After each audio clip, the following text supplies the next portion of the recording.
Hello everyone. Today we talk about how to fix the app of Meyo. We will go to settings.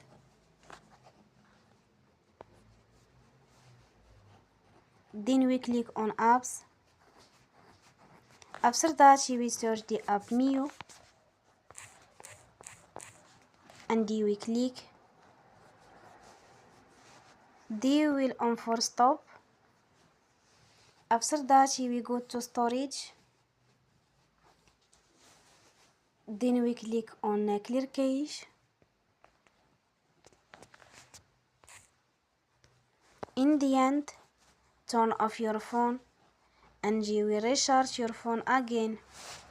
Don't forget to support us by like and subscribe. See you next time and thank you for watching.